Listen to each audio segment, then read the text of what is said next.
It's 10 p.m. Do you know where your children are? Right now on the 10 o'clock news. Breaking news, ICE sweeps through Canal Street, detaining at least one street vendor. Protests erupt in Lower Manhattan, the raid drawing fierce backlash from city lawmakers. We wholeheartedly reject the violence that ICE is bringing to our city. None of this is about public safety. It is about fear and chaos. And some New Yorkers fighting back against federal agents. The situation becoming violent and chaotic as vendors rush to pack up and escape. Welcome to the 10 o'clock news. I'm Natasha Berman. And I'm Steve Lacey. Homeland Security saying the operation was focusing on criminal counterfeit sales. But as you heard, city leaders see it differently. Fox 9's Arthur Cheetah is live outside Federal Plaza in Lower Manhattan with how this all unfolded. Arthur. Natasha, Steve, there is a definitive feeling that this foreshadows what's about to come in the city. Up until today, we've seen a lot of ICE enforcement that turned violent, but it was all inside this building here. What we saw today was this playing out on New York City streets as ICE agents descended on Canal Street from Church over to Lafayette, targeting street vendors and perhaps one of the worst kept secrets of a location for an underground market in the city, a place that's known to sell knockoff designer handbags and perfume and fake Rolex watches, to name a few. Now, Citizen App video shows at least one person who was taken by ICE. Another video shows the chaos as heavily armed federal agents swept in multiple vehicles, at least one of which was heavily armored. Now, angry New Yorkers then confronted ICE agents, and in that backlash, many of them started blocking cars from leaving, and some of those were taken into custody by federal agents. Now, tonight, the Department of Homeland Security tells Fox 5 that they arrested a separate person for assaulting a police officer, but city officials, at least some city officials, were out here tonight to say that federal agents have no business cracking down on the city's street vendors. Dozens of other officers showed up, and out of nowhere, people were thrown to the ground. Some pushed into cars. Others thrown off of their bikes, and all for what? It is important to note that this is happening under the Eric Adams administration, who is not here right now to say that this is unacceptable. Or amidst a federal shutdown, there's not the money to make sure that people have their health care premiums, but what there is a federal government with a weaponized law enforcement, creating the largest law enforcement agency to try to strike fear and terror into people who are trying to earn a living. Street vendors are not a national security threat.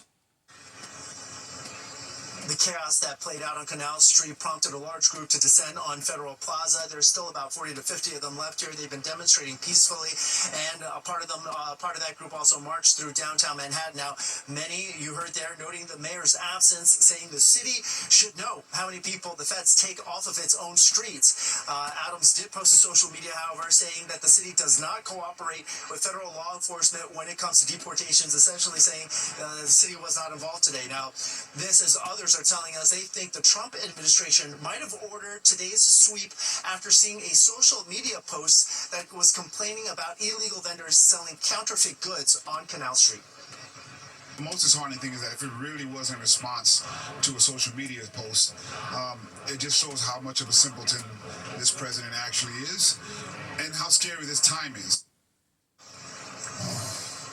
As for what New Yorkers can do, those who spoke out here tonight pretty much pleaded with New Yorkers to make sure they videotape, that they document anything that they see from a safe distance. They also say to be sure not to provoke law enforcement or to provoke the Trump administration and give them justification, in their words, for a response that would essentially amount to a military invasion of New York City. Certainly some complicated times. We're live tonight at 26 Federal Plaza. Arthur Cheetah, Fox 5 News. Steve and Tasha, back to you guys. Very well. All right. Thanks, Arthur. 4 people recovering tonight after being injured during a car crash on East 57th in Midtown in Madison Avenue. The NYPD says an 86-year-old man driving a U-Haul rear-ended a cab, then reversed into a Toyota sedan. Police say he then kept driving down 57th Street and crashed into several structures, including a bus sign, which then fell onto a pedestrian.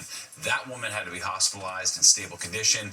All 3 drivers involved were also taken to the hospital. So far, no arrests. A New York man is accused of threatening to kill Congressman Hakeem Jeffries. This is Christopher Moynihan, who was convicted for joining the January 6th attack on the U.S. Capitol back in 2021. His conviction was erased in President Trump's mass pardon of the J6 rioters. Moynihan is now accused of sending texts threatening to kill House Minority Leader Jeffries during a speaking event in New York City this week. Here's part of what Jeffries had to say. Here in America, we're living in a moment of extreme political violence. And that impacts every single person in public service and the people that we are all working hard to represent. The New York State Police says the FBI notified them about the threat. Moynihan is due in court on Thursday. Well, just 2 weeks left before Election Day. The three men vying for New York City mayor have one more shot to make their pitch on the debate stage. And Fox 9's Sharon Crowley is live in studio with what we can expect tomorrow night. Sharon. Yeah, it should be an interesting night. Tomorrow night, the candidates have one last debate to win over voters. Frontrunner Democrat Zoran Mamdani has a commanding lead over his rivals. Former New York Governor Andrew Cuomo, who is running as an independent, is in second place. His supporters fearing a Mamdani victory. So they have been pressuring Republican Curtis Sliwa, who's polling a distant third, to drop out. President Trump weighing in on the mayor's race today. Well, I looked at the polls, and looks like we're going to have a communist as the mayor of New York. It'll be very interesting. But here's the good news. He's got to go through the White House. Everything goes through the White House, at least this White House it does. And we'll have to see what happens. But if he dropped out, he's not going to win. And not looking too good for Cuomo either. But maybe, I don't know, if he dropped out, maybe Cuomo would have a little bit of a chance, but not much. Because it looks like the lead is, it's not a great lead, but it's big enough that he should be able to win. So, I don't know that I want to get involved. It's really a question of, would I rather have a Democrat or a communist? And I would rather have a Democrat than a communist. Well, each candidate has a different job to do tomorrow night on the debate stage. The stakes are high, and political analyst and podcast host Ben Max explaining how he thinks each needs to perform. Andrew Cuomo basically has to continue his all-out assault on Curtis Sliwa and trying to pull any of Curtis Sliwa's support to himself, while also keeping the Democrats who are still with him, and that can be a tricky balance to strike. Curtis Sliwa needs a Hail Mary here. He's obviously in third place of three, but he needs to go out, show he's mayoral again, like he did in the first debate, and try to convince voters that Zoran Mamdani is a danger to the city and that Andrew Cuomo is not to be trusted and that he is the best alternative. Zoran Mamdani needs to do a few things. One, not make any big mistakes. That's probably likely considering how strong of a debater he's been. And coming up at 10:30, we're going to hear from the candidates themselves and show you what they have been up to as they close in on the final 2 weeks of campaigning. Steve? All right, thanks, Sharon. Well, an update on the case of Penny the dog. That Chihuahua, of course, was injured by pit bulls on the Upper West Side back in May near 85th and Columbus. Well, now, according to court documents, the owner of the dogs that attacked Penny has been ordered by the Supreme Court of New York to hand over the animals to law enforcement. He has 3 days to comply.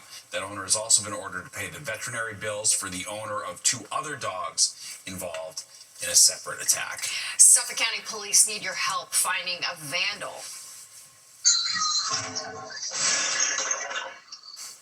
They're accused of knocking over a valuable clock outside a business on New York Avenue in Huntington. Police say this happened just after midnight on September 27th. The clock is valued at $1,500. Anyone with information is being asked to call police at 1-800-220-TIPS. Developing tonight, the union representing Broadway musicians is threatening to strike if they can't reach a new labor agreement by Thursday. Local 802 says it will go into mediation tomorrow.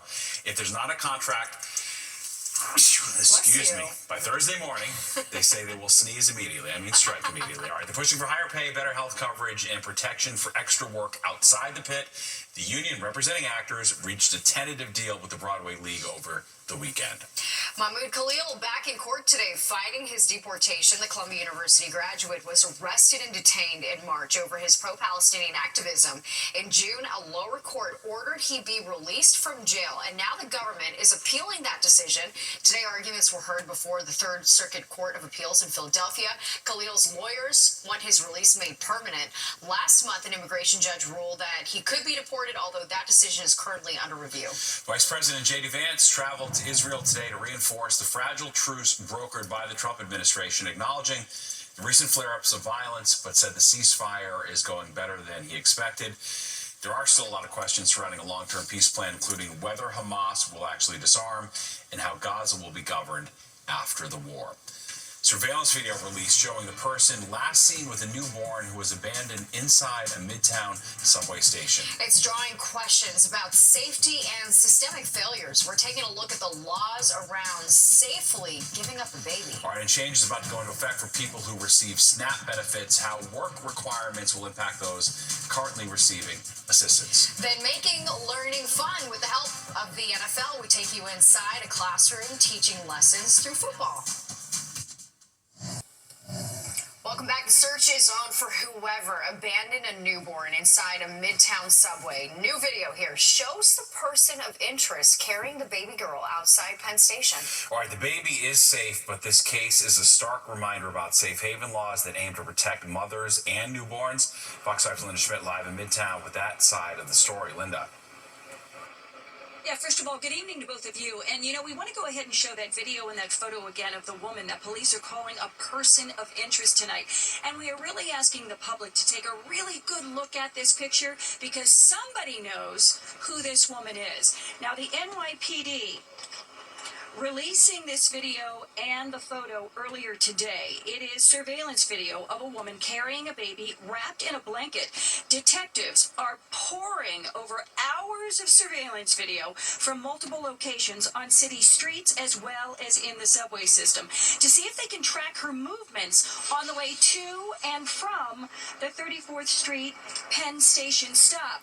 Now, Fox 5 also has a photo showing the crumpled bedding at the bottom of the subway steps. Witnesses say the baby's arm was sticking out of the blanket when the newborn baby girl was discovered about 9 o'clock yesterday morning. That was at the tail end of the commuting rush. Now, the baby's umbilical cord was still attached. Authorities say the baby was taken to Bellevue Hospital in stable condition. Now, New York has what is called the Safe Haven Law. That allows a parent to drop off their newborn with first responders, no questions asked, instead of abandoning or having their or harming their child. Well, earlier tonight I spoke with the executive director of the National Safe Haven Alliance.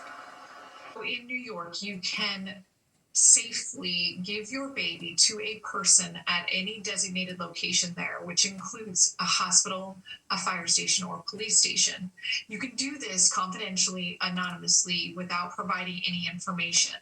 We do ask that you provide the child's birth date if you're comfortable with that, if a parent is willing to do that, just so the child can take their birthday with them. But you are not required to answer any questions or provide any information.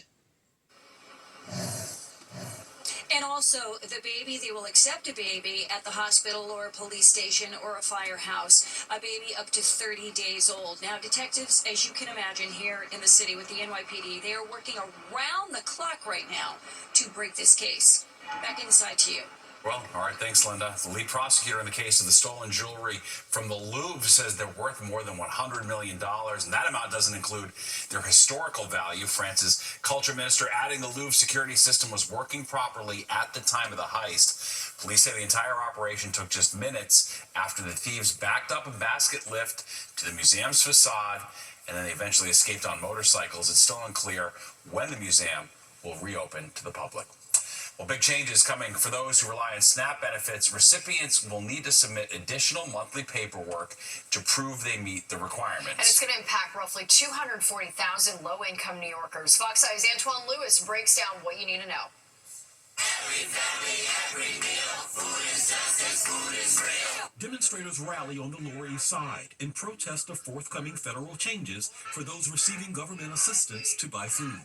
As part of the president's Big Beautiful Bill, Americans in the Supplemental Nutrition Assistance Program, or SNAP, will now have to prove they are working, volunteering, or enrolled in an education program for at least 80 hours a month, or risk losing their food stamps or SNAP benefits altogether.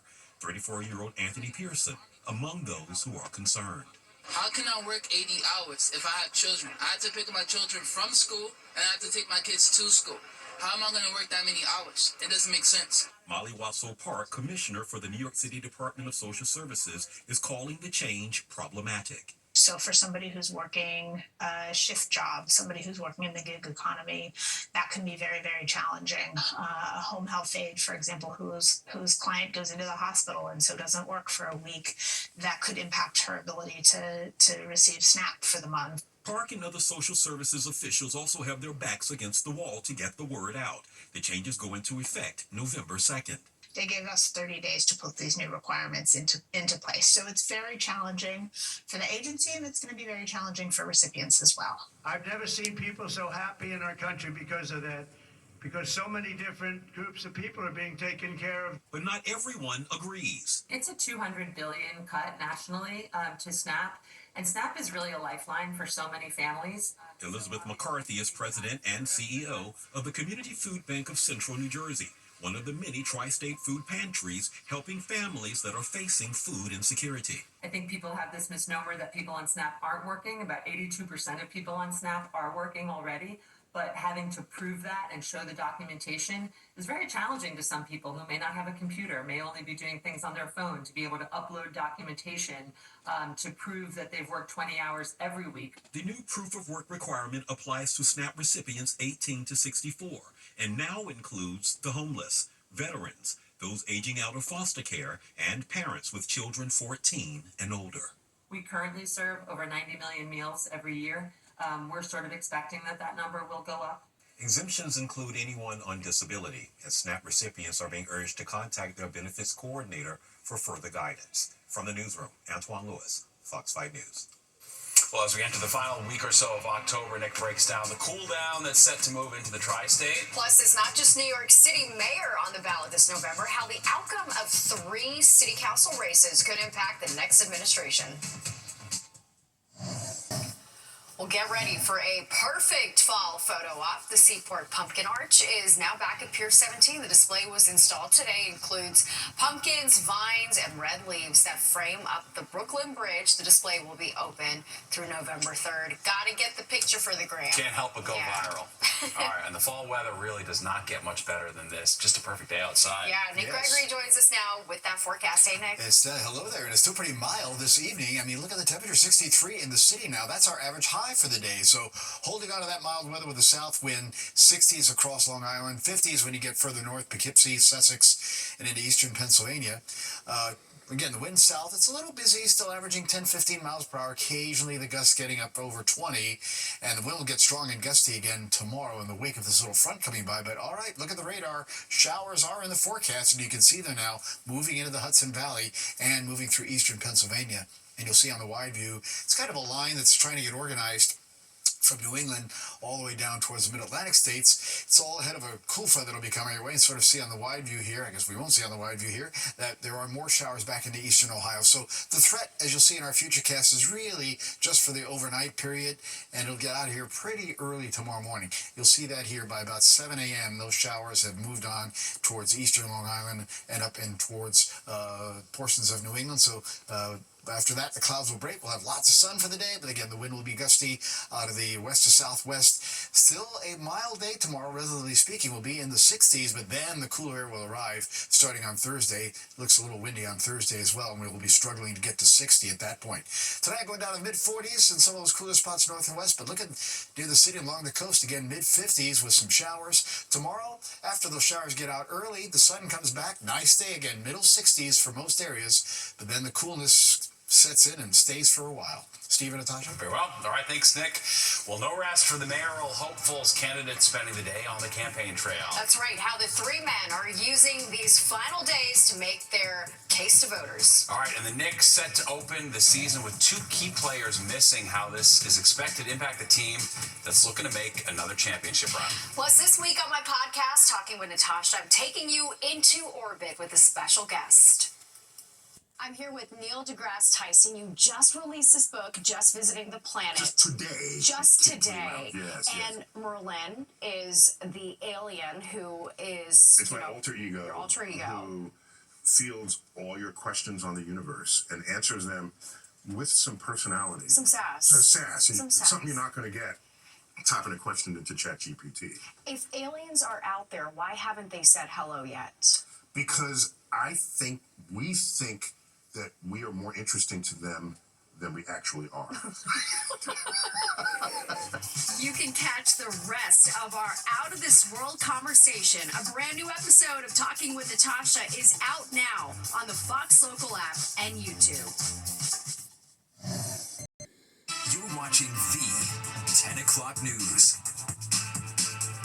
Mayoral candidates are down to the wire. The trio hitting the campaign trail one day out from the final debate and just 4 days ahead of early voting. Welcome back. I'm Natasha Verbo. All right, I'm Steve Lacey. It's a busy week for the candidates, and today Curtis Sliwa is getting increasing calls to drop out of the race. And Fox 8 Sharon Coley is live in the newsroom with the action on the campaign trail today. Sharon. And there was a lot of action, Natasha and Steve. New York City voters will choose the next mayor in just 2 weeks. Candidates are hitting the campaign trail, and they were busy today as pressure mounts to try to make this a two-man race. Frontrunner Democrat Zoran Mamdani today promising to hire more public school teachers. He also vowed to reduce costs at the Department of Education with more audits to eliminate overlapping expenses.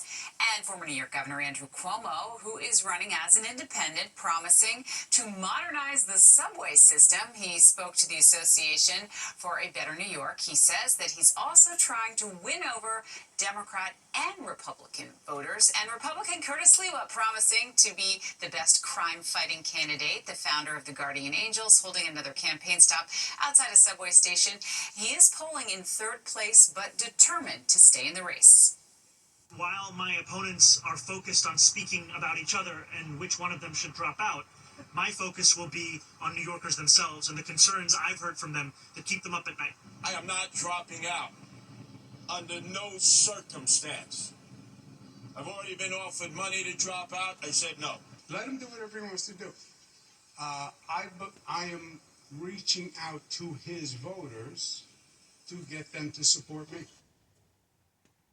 Well, there you have it. The final debate before the election on November 4th, of course, is tomorrow night, and we will have a full recap and highlights from 8 o'clock on our live streaming show and also on the Fox Local app, and then, of course, a full report on Fox 5 on the 10 o'clock news. We got you all covered. Yeah. So covered. I love it, Sharon.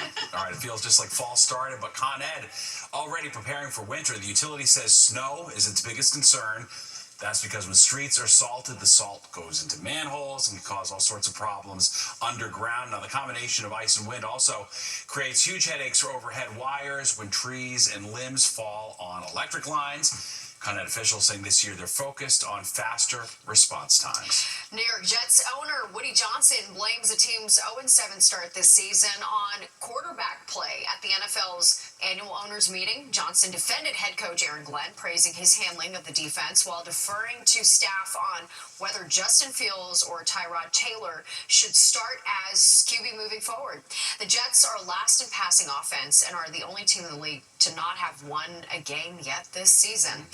And it's the dawn of a new season for the New York Knicks. With the first game tomorrow, the team is looking for a championship after coming up short. Yep, and new coach Mike Brown's ready to take the team all the way. Fox 5's Meredith Gorman is at the Garden with a preview. Knicks fans, the wait is finally over. The team kicks off their season Wednesday night against the Cavs here at the Garden, and they're looking to prove that that deep playoff run they had last season was just the beginning. The Knicks Knicks are coming off a 51-win season and their first trip to the Eastern Conference Finals in more than 20 years. Most of that same core is still intact, but this year marks a fresh start under new head coach Mike Brown. He replaces Tom Thibodeau and brings a new approach built on ball movement and tempo. Brown said earlier Tuesday he can't wait to coach his first regular season game at the Garden. I'm excited. The preseason was a lot of fun to be there. But to be there for a real game, or however you want to call it, and really hear the fans, feel the fans, see Celebrity Row. I mean, it's going to be amazing. My mom's going to be there too. My mom and my sister. The Knicks held practice Tuesday, and they'll have to start their season proving themselves without two key pieces of their roster. Josh Hart and Mitchell Robinson have both been ruled out for the opener against Cleveland. Hart's dealing with back spasms, and Robinson's being eased back in after ankle issues. But players say they're feeling confident in this group as they get set to tip off shortly. That's a good team. I mean, I see it on paper. It's a great team. I mean, everybody good, everybody ready. What I think about the depth of this team, personally, I think it's one of the best teams in the league. The preseason games were fun, but knowing like the first regular season game against a really good opponent, it's going to be a great test for us. Fans say they can hardly wait either. I'm big excited for this season. I can't wait to see what they do this year. They're going to go all the way. All right, we came up short, but it's okay. Next year we going all the way. I'm a Patrick Ewing fan from that era, so it's been a long time. I'm waiting for him to win again. But you have faith. I do have faith this year, for sure. The Knicks tip off against the Cavs at 7:30 Wednesday night at the Garden, and after last season's playoff push, they enter this one with real expectations and a bigger target on their back. For the Knicks and their fans, the chase for another deep playoff run starts Wednesday right here. In this area outside the Garden should be electric. Reporting from Madison Square Garden, I'm Meredith Gorman, Fox 5 News. Yeah, let's go Knicks. Well, early voting in New York City kicks off Saturday. All right, we're taking a closer look at some of the city council races and how it could impact the next mayoral administration. Tonight, a closer look at the key city council races that could impact both Republican and Democratic districts. There are dozens of races, and some are going to be quite close calls. These races in Queens, Brooklyn, and the Bronx are competitive, and it all depends on voter turnout. Linda Schmidt breaks it all down. In Northeast Queens, Republican Vicky Palladino, the incumbent, is facing a challenge from Democrat Ben Chu. It is District 19, which includes College Point, Whitestone, and parts of North Flushing. Palladino turned the district red when she was elected back in 2021. She is an enthusiastic supporter of President Trump, and she is vocal and active on social media, strongly supporting the NYPD, public safety issues, protecting small businesses, stopping illegal immigration, and has called Democratic mayoral candidate Zoran Mamdani a radical leftist who should be deported. Chu is a 34-year-old firefighter who is campaigning on affordability and public safety. This is going to be a test, I think, of the enduring appeal of a MAGA presentation, and to a certain extent that means it nationalizes what is in all other respects a highly local race, as obviously any city council seat necessarily is. In Brooklyn, District 47 is up for grabs. It includes Bay Ridge and Coney Island. Current council member Democrat Justin Brannan is not eligible to run for another term because of term limits. His chief counsel, Kayla Santasuoso, is running for his seat. Her challenger, Republican George Sarantopoulos, is hoping to flip the seat. Micah Rasmussen is a political science professor at Rider University in New Jersey. Just judging by the amount of party support they have, Kayla may have the advantage of the race. And in the Bronx, there is District 13, which includes Pelham Parkway, Pelham Bay, Throgs Neck, and City Island.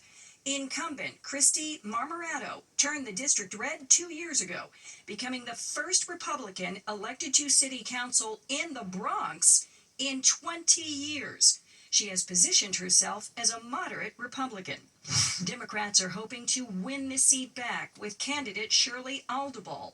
She is a first-time candidate with strong ties to powerful unions, including 32BJ SEIU, which is endorsing Zoran Mamdani.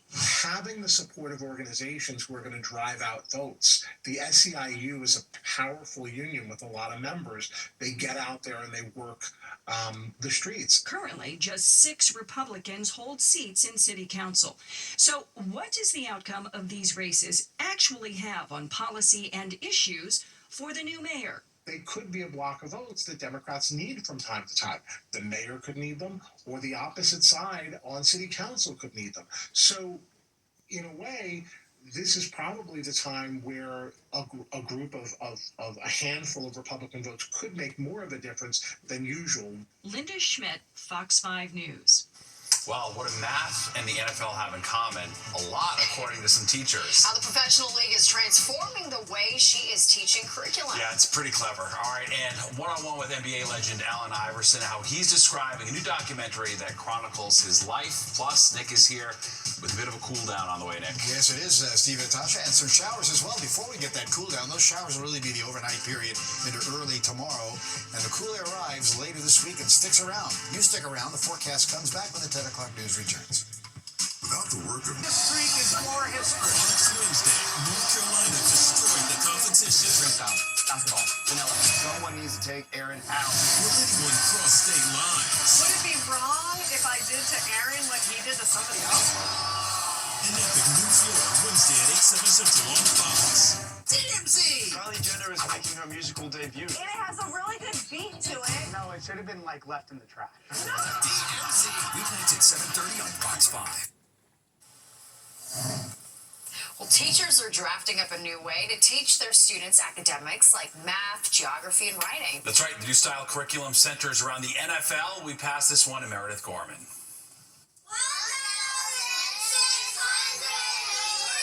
Third graders are scoring big in the classroom thanks to a football-inspired curriculum called NFL Elementary.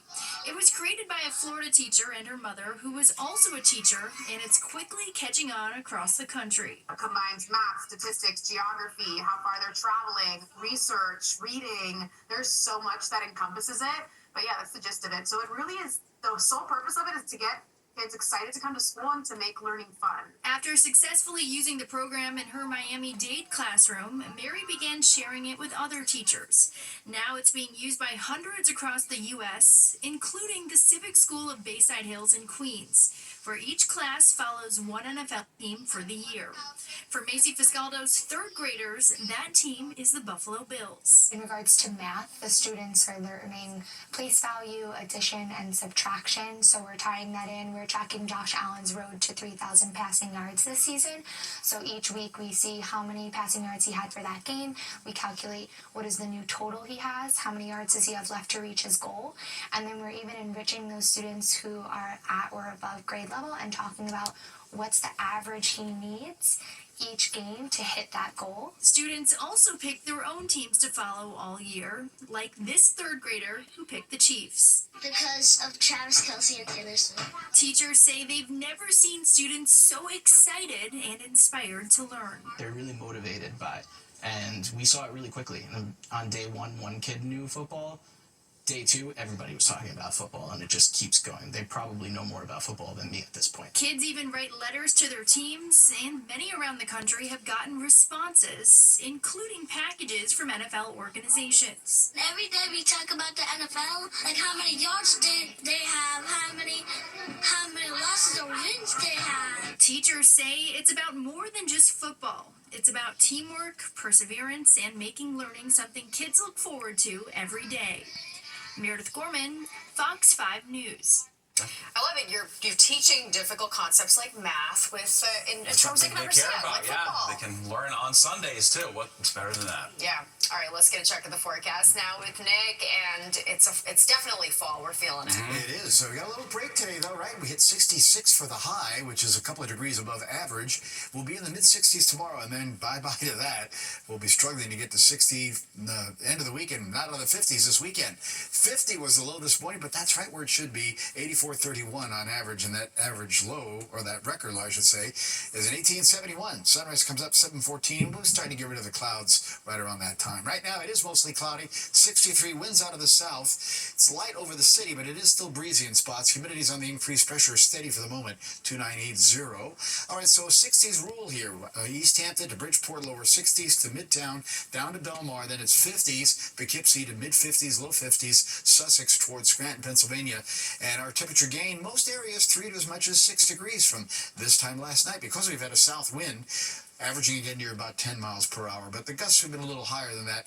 They'll get wind gusts pretty strongly tomorrow here out of the southwest, probably gusting 30 miles an hour by mid to late morning. But before we get that, we have showers. You see them here, eastern Pennsylvania, moving into New Jersey, moving pretty quickly too. So it's a line of showers, mostly in the overnight period. It should be gone pretty quickly by tomorrow morning. Look at the highs though earlier. 71, Newark, 70 down to Trenton, high 60s, Sussex, up there to the mid-Hudson Valley, across Connecticut, heading into New England too. We had 60s there, up towards Concord, New Hampshire, back towards Albany. A little cooler State College, but then the 70s appearing down towards Richmond, Virginia, Washington, D.C. But notice back here, look at Detroit and then beyond, look at Green Bay and Chicago, only 50s. So we'll be seeing those 50s arrive here later this week. Again, the showers coming through tonight. The bigger picture is going to show it's a cold front that'll be moving along that front off to our west now. And once it slides on through, we'll likely see again that eventual trend towards cooler weather because you see Minneapolis in the 40s today, 54 to Des Moines, the 70s and 80s pushed down towards the Gulf Coast, 80s across Florida. Not bad for Denver, 71, 60s Pacific Northwest, and 70s down the California coast. Futurecast overnight, here come the showers. And again, here's about 1 o'clock in the morning. But they'll get out of here pretty fast. So by commute time tomorrow, most of the showers are off to the east. Will be mild start in the mid-50s in the city, about 50 north and west. Sunshine, gusty wind tomorrow. We should be back in the middle 60s, most areas tomorrow afternoon. Then the cooler air starts to come in here. Lower 40s north and west tomorrow night, about 48, 49 or so in the city. And then as we head towards Thursday, struggling to get to 60. And north and west, they won't get out of the 50s at that point. And again, wind gusts tomorrow, you see them hitting 20, 25, occasionally up to about 30 miles per hour. All right, here is Tropical Storm Melissa, the latest of our storms for the season. This one has about 300 miles south of Haiti, winds at 50 miles an hour. And you can see the storm kind of meanders in the central Caribbean Sea, so that could produce a prolonged period of rain and flooding. Eventually, it could become a hurricane. We're going to 56 in the city tonight with showers coming in, and then tomorrow again we'll see the threat of showers very early. Windy at 66, breezy 60 on Thursday, and then we start 50s. Friday only 58, and we stay in the upper 50s all weekend, mid-40s. In fact, that's going to be the way into early next week. Natasha and Steve. Look at that sunshine, though. It's beautiful for sure. All right, Nick, thanks so much. A new documentary out this week is taking a look at the life and legacy of a basketball great. That's right. We're going to take you to the premiere, and we're going to hear from the answer himself, Allen Iverson. NBA legend Allen Iverson, the focus of a new 3-part docuseries on Prime Video on Thursday. He faced many trials and tribulations on and off the court, and he changed basketball culture forever. Fox 8's Ryan Christopher caught up with him at the New York City premiere. When he came in that locker room, when he stepped out on that floor, everybody just followed. You look at Allen, he was a hero for everybody. I stopped playing basketball because of him. Hey, Allen was your favorite basketball player's favorite basketball player. Allen Iverson, big fan of yours. You inspired so many people on and off the court. What does this film mean to you? I feel like, was this therapeutic for you? Absolutely. Absolutely. That's a beautiful question. Definitely therapeutic. It's a gift. I think it's a gift to... I know it sounds cliche all the time to just talk about us as role models to just kids. You know what I mean? In my life, I've been through so many things where people tell me how much I inspire them, all different age groups. You know what I mean? People older than me. Yeah. And, you know, it's a gift to the world because I'm an open book. Yeah. You know, even my mistakes, the things that I've been through that I'm not so proud of, and things that I'm embarrassed about. You know, I think about the situation that I came out unscathed. So my whole thing is, how could I give back? You know what I mean? And it's me giving, it's a gift to the world to show, you know, that Allen Iverson been through, you know, turbulent times in his life, and he had to overcome so many things. So why can't I do it? Right. Things that I'm going through in my life. Why can't I feel I can fall down and get back up, brush myself off and keep going? Why don't I feel like my dreams can come true? when I hit stumbling blocks, and that was big for me. It's a human experience. Absolutely. Now, you were mentioning inspiring even people of older generations. My grandma, rest her soul, she was in her 90s, and she was a huge Sixers fan, but she called you Alvin Iverson, and we never corrected her entire life. You don't supposed to. No, 'cause right? That's who she know me as. That's right. So roll with it. And I got to know, what was it like for you playing in Madison Square Garden? There was always so much anticipation. You coming here to New York City. What was the vibe like for you? Mecca. You know what I mean? I watched it as a kid, growing up. You know what I mean? That was it. You know what I mean? L.A., New York, and I always wanted to, go in there and put on a show for my fans. It was always special. You know what I mean? I have so many memories playing in the Garden, and it's a blessing that I had the opportunity to do so. So many people love the Garden, and I can actually tell my grandkids that I used to play in it. There you go. It's a beautiful thing. Thank you so much for your time, Allen Iverson. I appreciate it. Thank you. Yeah, so cool. I saw him play in college. Oh, wow. We're the same age. What a great That's conversation. why you didn't really know who he was. Yeah, cool. All right, this is more of the 10 o'clock news straight ahead. We'll be right back. All right, next get the forecast lows overnight. All right, let's get a look at that. Not too bad, actually, right? Mid-50s in the city and some 40s north and west, but the deal will be showers in the overnight forecast. They get up pretty quickly tomorrow. Lots of sun comes back. A gusty wind moves in, and it'll be one more day in the middle 60s, because after that, it's only 60 on Thursday and another windy day, and then we'll stay in the 50s until further notice. Friday, right through the weekend, good amount of sunshine, though, but those 50s stick around even into Monday and Tuesday. Very well, to be expected. All right, thanks, Nick. Don't go anywhere.